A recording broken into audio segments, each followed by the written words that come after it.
Hello everyone, welcome back to Smart Lab with Pradeep. तो आज हम ट्रैवल पॉडकास्ट का पार्ट 1 शूट करने वाले हैं। तो हम अपने गेस्ट को बुलाएंगे, वो अपनी जो ट्रैवल जर्नी है वो आपको बताएगा। तो उसमें उसने जो भी प्रॉब्लम फेस की थी, कैसे उन प्रॉब्लम को टैकल किया, क्या वो आपको सजेशन देना चाहता है अगर आप उसी जगह पर ट्रैवल करने जा रहे हो या जाना चाहते हो। तो अगर आपको ये जो वीडियो पसंद आए तो वीडियो को लाइक कर दीजिएगा और चैनल को सब्सक्राइब करना ना भूलें। तो चलिए उस दोस्त को और उस गेस्ट को हम ऐड करते हैं।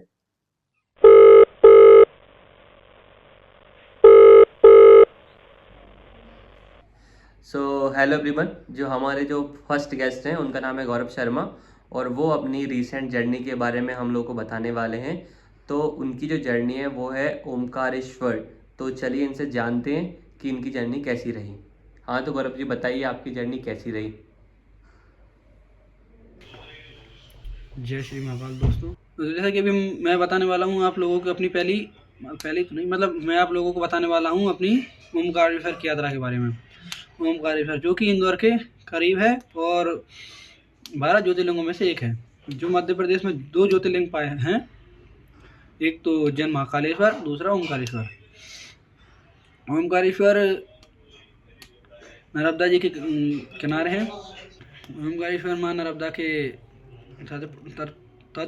तट पर नर्मदा के घाट पर स्थित एक ज्योतिर्लिंग है, जो कि हमारे लिए बहुत ही पवित्र और पूजनीय स्थान है।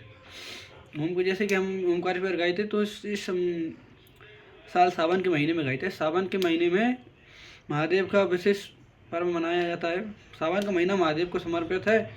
उस महादेव की तीर्थ स्थलों पर विशेषकर जाया जाता है।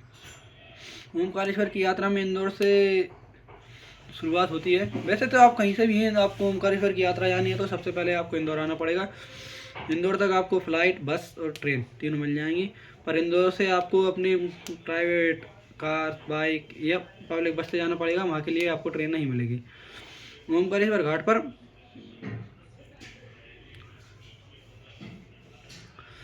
ओमकारेश्वर में आपको सबसे पहले जाकर किसी रूम वगैरह लेकर वहाँ पर अपने वो नहा धोकर तैयार होने के बाद आप माँ नर्मदा के घाट पर जाइए। वहाँ पर पवित्र स्नान कीजिए और स्नान करने के बाद आप महाकालेश्वर के दर्शन कीजिए। महादेव के दर्शन के पश्चात आप वहाँ पर 7 किलोमीटर की नर्मदा की ओमकारेश्वर की परिक्रमा है, जो नर्मदा के तट पर दी जाती है, नर्मदा के किनारे दी जाती है। ओमकारेश्वर के बारे में एक मान्यता यह है कि जो वहाँ का जो क्षेत्रफल है वो ओम आकार में है।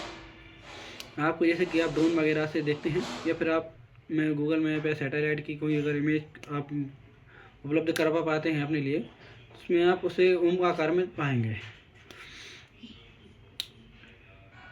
वहाँ पर पहुँचने के लिए आपको इंदौर आना होगा, जैसा कि हमने बात की।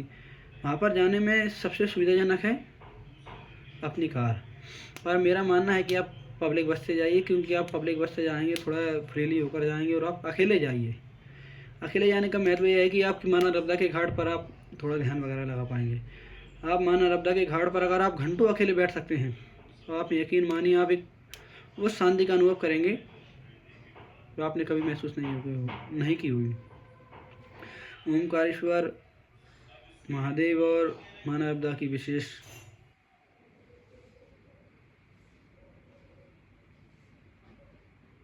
अच्छा तो गौरव जी ये बताइए, स्पेशली अगर किसी को ओमकारेश्वर जाना हो तो बेस्ट किससे जा सकता है, बाइक, कार, कैब, बस, इंदौर से।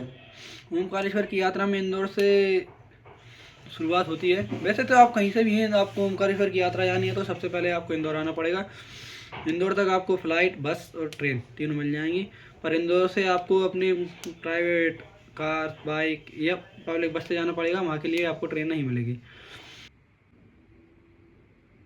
ओके, तो थैंक यू सो मच गौरव, आप हमारे इस पॉडकास्ट में जुड़े और ये ओमकारेश्वर की जो इन्फॉर्मेशन है वो देने के लिए।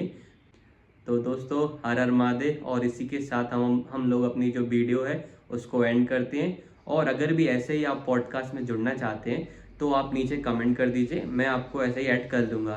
तो थैंक यू सो मच गौरव हमसे जुड़ने के लिए।